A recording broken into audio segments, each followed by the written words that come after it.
So today we study the anatomy of the diaphragm and the veins of the thorax, the azygous and the hemiazygous system of veins. So diaphragm we studied in introduction of the thorax first. Now we study in somewhat more details about the diaphragm. The thoracic outlet is closed by a large the thoracic outlet is closed by a large dome-shaped flat muscle called diaphragm.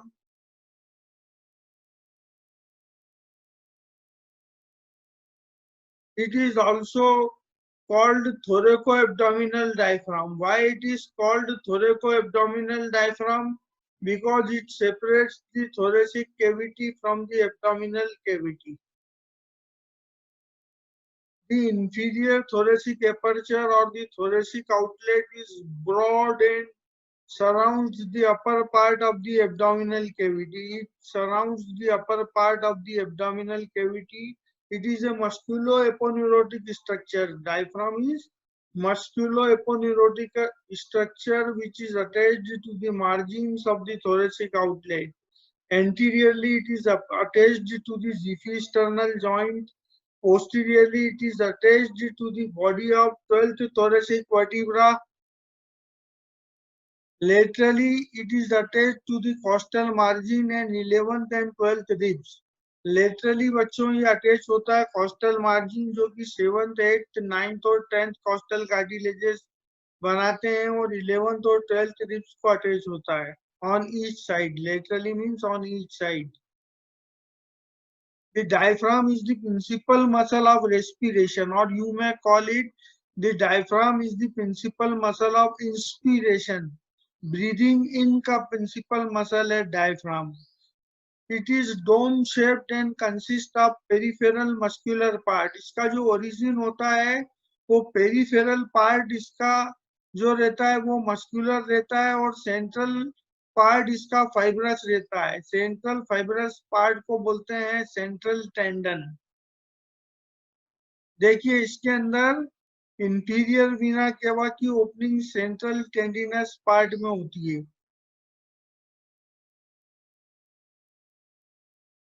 ये interior vena cava की opening जहां पर मेरा pointer रखा हुआ है ये होती है T8 वर्टिब्रल लेवल पे. T8 वर्टिब्रल लेवल पे in the central tendon of the diaphragm.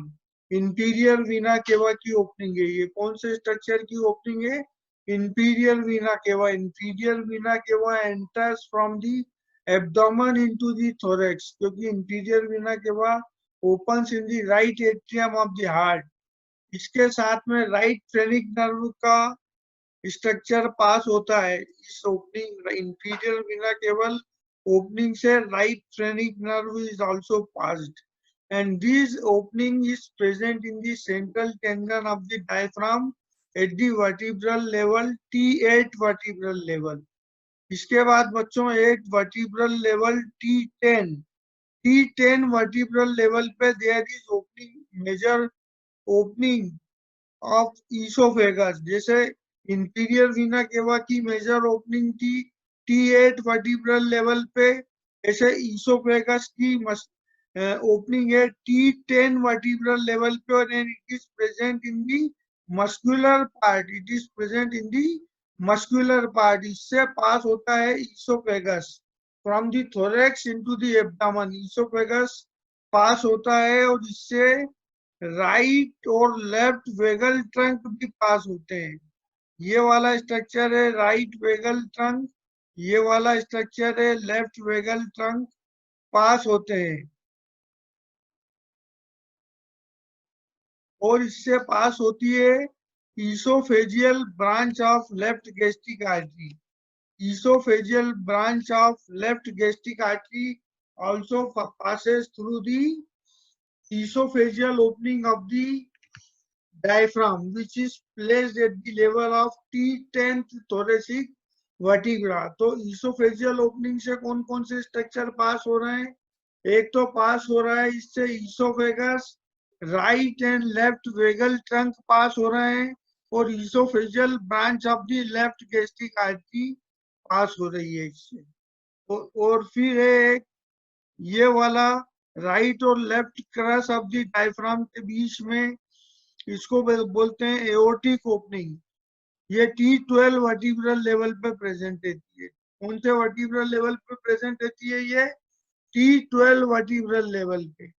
इसको बोलते हैं एओर्टिक ओपनिंग। एक T8 वर्टिब्रल लेवल पे इंफीरियर वीना केवा की है, T10 वर्टिब्रल लेवल पे इसोफेगस की है, T12 वर्टिब्रल लेवल पे इसोफेगस की ओपनिंग है। इसोफेगस एओर्टिक ओपनिंग है। T12 वर्टिब्रल लेवल पे एओर्टिक ओपनिंग है। एओर्टिक ओपनिंग से पास होता है एओर्टा। एओर्टा पास होता है from thorax into the abdomen. Aorta pass होता है और इस ओपनिंग से थोरेसिक डक्ट पास होती है from the abdomen into the thorax. और इसी ओपनिंग से पास होती है एजाइगस वेन। एक तो ये वाला स्ट्रक्चर पास हो रहा है बीडेड लाइक अपीयरेंस, इसको बोलते हैं थोरेसिक डक्ट। और एक स्ट्रक्चर पास हो रहा है एजाइगस वेन। एजाइगस वेन भी पास होती है, एओर्टिक ओपनिंग से पास होती है। एओर्टिक ओपनिंग से पास होती है। और aortic opening is present at which vertebral level? T12. So T12 vertebral level is very important because at this level aortic opening is present in the diaphragm. अब देखिए बच्चों, इसके अलावा minor opening. Minor opening present रहती है costal और sternal opening of the diaphragm. Xiphisternal opening, ये जीफी sterna में इससे डायफ्राम की ओरिजिन होती है। और कॉस्टल, सेवंथ कॉस्टल कार्टिलेज से डायफ्राम के फाइबर्स, मस्कुलर फाइबर्स ओरिजिन लेते हैं। इससे सुपीरियर एपिगेस्ट्रिक वेसल्स पास होती है। तो इसको बोलते हैं यहाँ पर लेरी स्पेस या फोरामन ऑफ मॉर्गेगनी।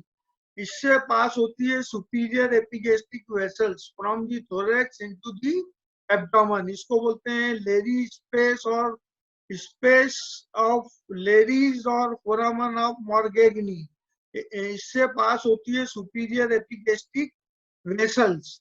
ऐसे ही मस्कुलोफ्रेनिक आर्टरी पास होती है T9 कॉस्टल कार्टिलेज के लेवल पे from the thorax into the abdomen, musculophrenic artery. ये माइनर ओपनिंग है बच्चों। अब इसके अलावा यहाँ पर देखिए आप,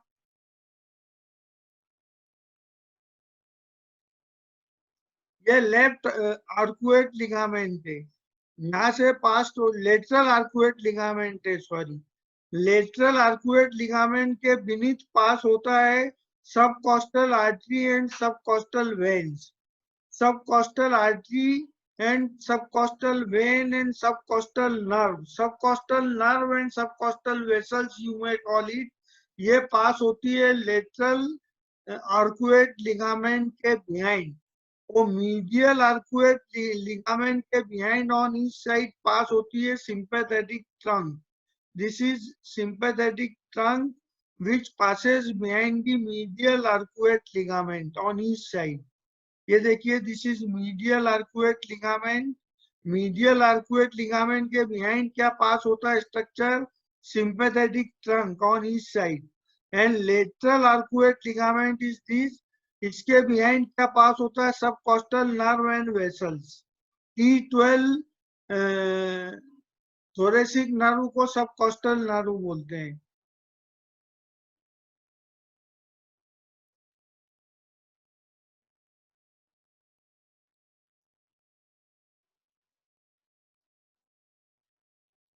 ये देखिए, वीना केवल ओपनिंग जो रहती है in the central tendon slightly to the right of median plane, ये T8 बॉडी के लेवल पे प्रेजेंट रहती है। इसोफेजियल ओपनिंग जो प्रेजेंट रहती है slightly to the right of the median plane, और ये T10 बॉडी के लेवल पे प्रेजेंट रहती है। Aortic opening in the mid line behind the median arcuate ligament. एक लेटरल आर्कुएट लिगामेंट रहता है, एक मीडियल आर्कुएट लिगामेंट रहता है ऑन ईच साइड, और मिड लाइन में जो रहता है उसको बोलते हैं मीडियन आर्कुएट लिगामेंट। जब एब्डोमेन पढ़ेंगे तब आपको और क्लियर हो जाएगा। ये जो एओर्टिक ओपनिंग रहती है वो T12 वर्टिब्रा के लेवल पे रहती है। अब इंफीरियर वीना केवल ओपनिंग से क्या पास होता है, इंफीरियर वीना केवा और राइट फ्रेनिक नर्व पास होती है। ईसोफेजियल ओपनिंग से oesophagus, right and left vagal trunk pass होती है और oesophageal branches of left gastric artery pass होती है। और एओर्टिक ओपनिंग से एजाइगस वेन पास होती है, थोरेसिक डक्ट पास होती है और एओर्टा पास होता है। From right to left this are passing. Structures passing through diaphragm. There are three large and several small openings in the diaphragm which allow passages to structures from thorax to abdomen and vice versa. From thorax to abdomen and from abdomen to thorax. Large openings in the diaphragm. Aortic opening is osteoaponeurotic. It lies at the lower border of 12 thoracic uh, vertebra. It transmits the aorta, the thoracic duct, and the azygous vein. The esophageal opening lies in the muscular part of the diaphragm at the level of 10th thoracic vertebra. It transmits the esophagus, the left gastric nerves, and the esophageal branches of the left gastric artery. ये कौन सी opening है? Oesophageal opening है। और third कौन सी रह गई? वीना केवल opening lies in the central tendon of the diaphragm eight the level of 8th thoracic vertebra. It transmits inferior vena cava and the branches of right phrenic nerve. अब इस diaphragm को nerve supply होता है, motor nerve supply from the phrenic nerve, और phrenic nerve की root value होती है C3, cervical segment of spinal cord C4 and C5। उसमें भी major contribution C4 cervical segment of spinal cord का होता है। ये सेप्टम ट्रांसवर्सम से मेनली डेवलप होता है डायफ्राम, और इसकी साइड नेक से बाद में डिसेंट होके तो फाइनल साइड थोरेको एब्डोमिनल पार्टीशन के साइड पे आ जाता है और इसकी नर्व ड्रैग डाउन होके आ जाती है इसके साथ। Small openings, each cross of the diaphragm is pierced by, जो right cross और left cross रहते हैं, each cross of the diaphragm is pierced by greater and lesser splanchnic nerves. Left cross is pierced in addition by hemiazygous vein. जो right cross और left cross of diaphragm रहते हैं, each cross is pierced by greater and lesser splanchnic nerves, और left cross in addition, it is pierced by hemiazygous vein. The sympathetic chain passes from the thorax to abdomen behind the medial arcuate ligament. The subcostal nerve and vessels pass behind the lateral arcuate ligament. The superior epigastric vessels and some lymphatics pass between the xiphoid and costal, that is 7 costal cartilage origins of the diaphragm. This gap is known as Leydig space or foramen of Morgagni. The musculophrenic vessels pierce the diaphragm at the level of 9th costal cartilage. मैंने बताया था आपको ये। Several small veins pass through the minute structures in the central tendon. अब बेटा एक artery के बारे में हमने अभी डिस्कस नहीं करा है, that is internal mammary artery और internal thoracic artery. Internal mammary artery और internal thoracic artery is a branch of first part of subclavian artery, and it divides in the 6th intercostal space into superior epigastric artery and musculophrenic artery. Superior epigastric artery अभी आपने देखा, this one is 6th D point में superior epigastric vessels, इसमें superior epigastric artery भी आ गई और superior epigastric when भी आ गई।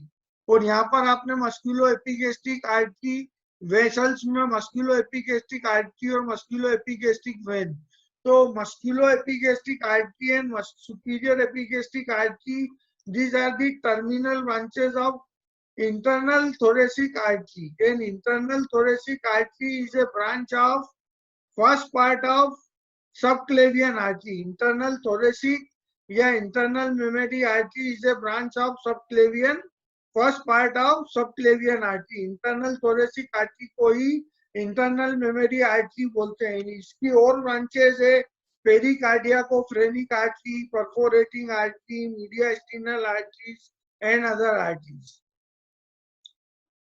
Perforating artery supplies the breast, mediastinal artery supplies the mediastinum, pericardiaco-phrenic artery supplies the pericardial structures. अब azygos vein, the azygos vein drains the thoracic wall and the upper lumbar region. Azygous means a unpaired. It forms an important channel connecting the superior and inferior vena cava. Superior vena cava को inferior vena cava से connect करती है. The term azygous in Greek means unpaired. The vein occupies the upper part of the posterior abdominal wall and the posterior mediastinum. The azygous vein is formed by the union of right ascending. It is formed by the union of right ascending lumbar vein and right subcostal at the level of T12 vertebra. T12 vertebra.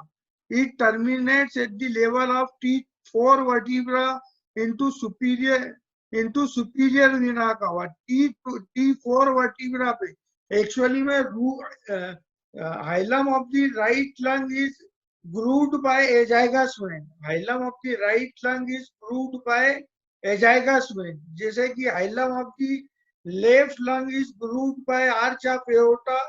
ऐसे ही hilum of the right lung is grooved by azygous vein, and after that it opens into the superior vena cava. Azygous vein enters the thorax by passing through the aortic opening of the diaphragm. Aortic opening thorax में कैसे open होती, thorax में कैसे enter होती है? By passing through the aortic opening of the diaphragm. It terminates. देखिए azygous vein form कैसे होती है? Union of right ascending lumbar and right subcostal vein at the level of T12 vertebra, and it terminates at the level of T4 vertebra into superior vena cava. The azygous vein enters the thorax by passing through the aortic opening of the diaphragm. The azygous vein ascends up to the fourth thoracic vertebra, where arches forward over the root of the right lung and ends by joining the superior vena cava. The tributaries of azygous vein. इसकी tributaries कौन कौन सी होती है बच्चों? azygous vein की right superior intercostal vein, right superior, ऊपर से नीचे पढ़ रहे हैं हम. Right superior intercostal vein formed by union of second, third and fourth right posterior intercostal veins. Right superior intercostal vein कैसे बनती है? Formed by union of second, third and fourth right posterior intercostal vein. Azygous vein right side पे present रहती है. Hemiazygous और accessory hemiazygous vein left side पे present है. तो इसकी ट्रिब्यूटरीज राइट साइड पे ऑफ कोर्स प्रेजेंट रहेगी. तो right superior intercostal when which is formed by the union of second, third and fourth right posterior intercostal veins. Then 5th to 11th, ये 5th to 11th right posterior intercostal veins. Then hemiazygous vein at the level of T8 vertebra और T7 vertebra. ये देखिए आप,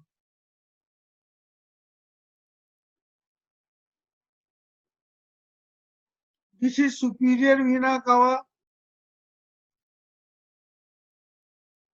This is superior vena cava. This is azygous vein.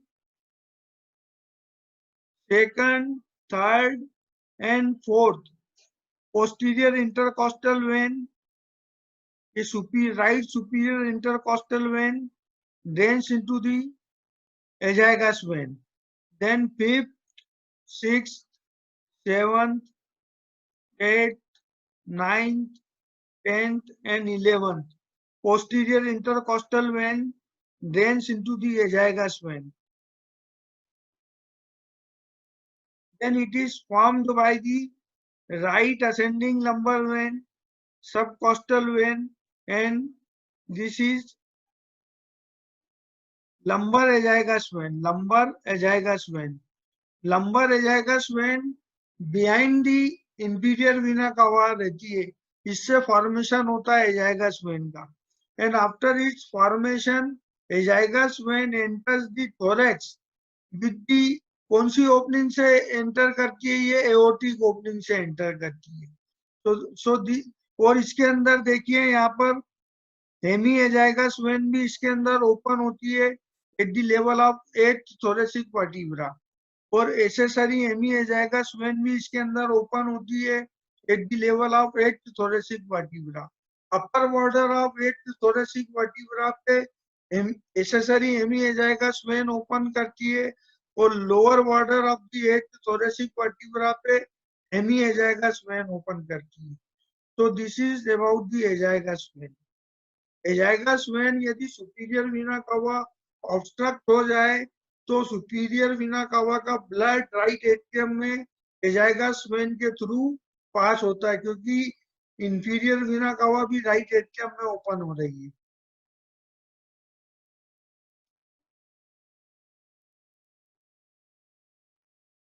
Then accessory hemiazygos vein, drainage of posterior intercostal में tributaries of azygos vein right. ये हो गया आपका hemiazygos vein. Third fourth accessory hemiazygos vein बता दिया मैंने आपको. Right सब कॉस्टल वेन भी बता दिया. राइट ब्रोंकियल वेन भी ओपन होती है इसमें, ये आपको याद रखने का है totally. Right ascending lumbar vein बताया मैंने आपको. Then oesophageal veins with exception of those at its lower end, mediastinal veins, pericardial veins. In case of obstruction, ये याद रखना है आप. In mainly in case of obstruction of superior vena cava, it serves as the main collateral channel to shunt the blood from the upper half of the body to inferior vena cava. अब hemiazygos vein, the hemiazygos vein इसका synonym है inferior hemiazygos vein. Inferior hemiazygous vein lies on the inferior side only and corresponds to the lower part of the azygous vein.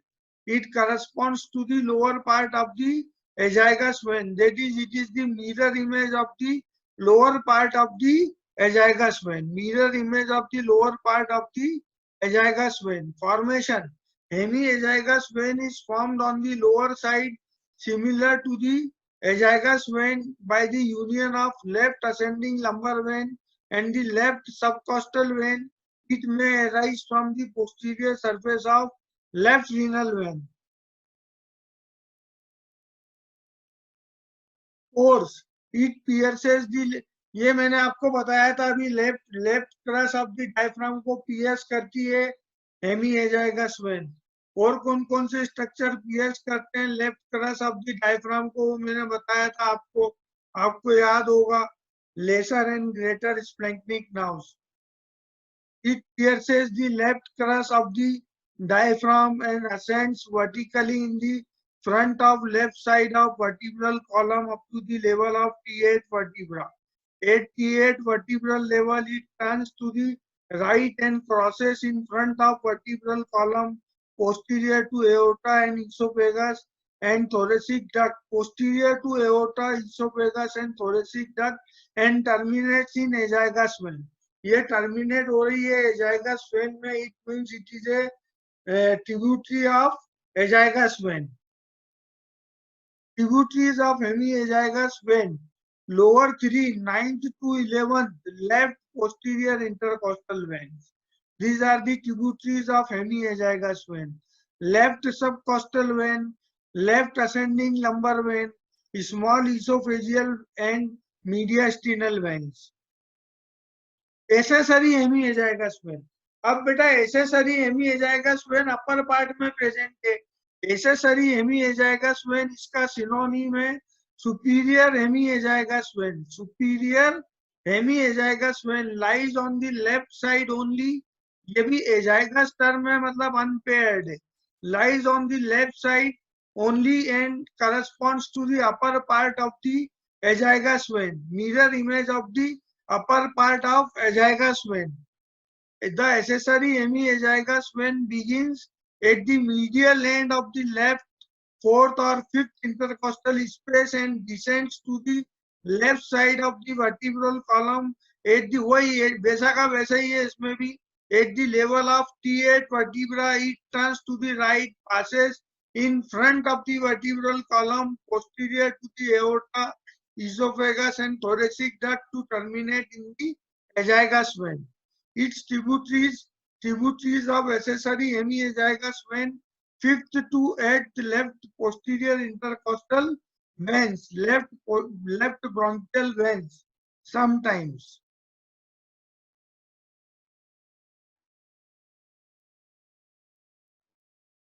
ये diagram समझिए आप.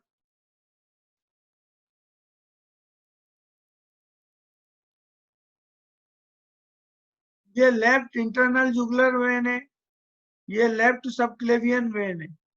इन दोनों से मिलने से क्या बन गई? लेफ्ट सबक्लेवियन वेन बन गई. लेफ्ट सबक्लेवियन वेन के अंदर ये posterior intercostal vein, first posterior intercostal vein जहां मेरा एरो है ओपन हो गई.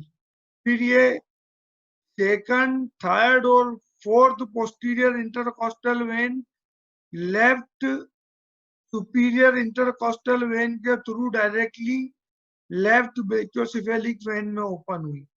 जबकि बच्चों फिफ्थ, सिक्स्थ, सेवंथ और eighth posterior intercostal vein accessory hemiazygos vein की ट्रिब्यूटरी है और accessory hemiazygos vein azygos vein की ट्रिब्यूटरी है. तो ये एजाइगस वेन के साथ में ओपन हो गई.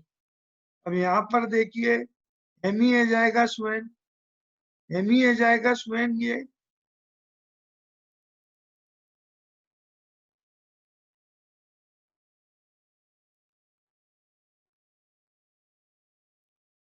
हेमीएजाइगस वेन में देखिए बच्चों आप, ये ninth posterior intercostal when, 10th posterior intercostal when, 11th posterior intercostal when और 12th को हम बोलते हैं सब कॉस्टल वेन.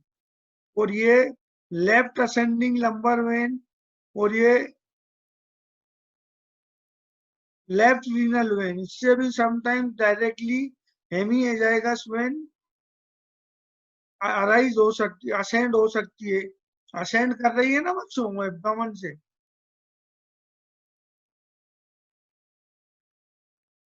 और ये यहाँ पर T8 वर्टिब्रा पे in front of the vertebral column posterior to दी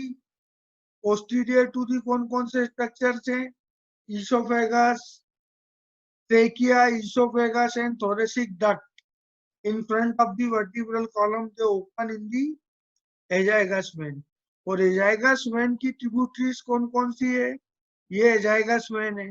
तो फर्स्ट पोस्टीरियर इंटरकॉस्टल वेन पर डायरेक्टली ये इंटरनल जुगुलर वेन है, ये सबक्लेवियन वेन है. तो ये तो ब्रेकियोसेफेलिक वेन हो गई. ये right brachiocephalic when, left brachiocephalic when दोनों ने मिलके सुपीरियर वीना कवा बनाया.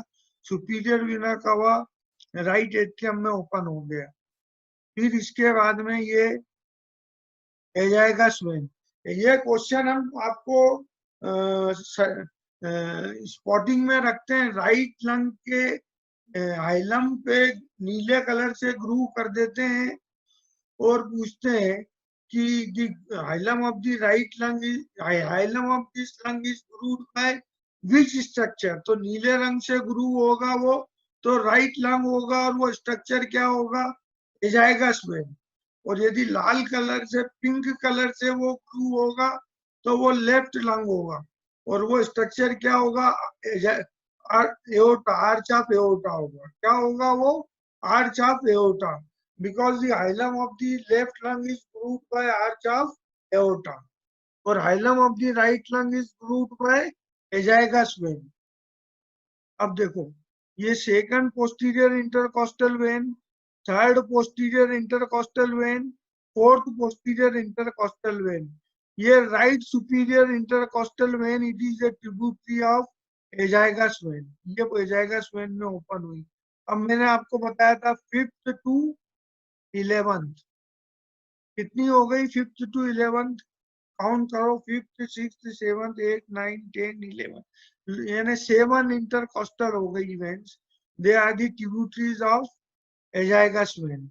उसके बाद में ये एसेसरी हेमी एजाइगस वेन और azygos vein. these are the hemi azygous vein. These are the tributaries of azygous vein. So this is the drainage of posterior intercostal vein. Thank you, बच्चों.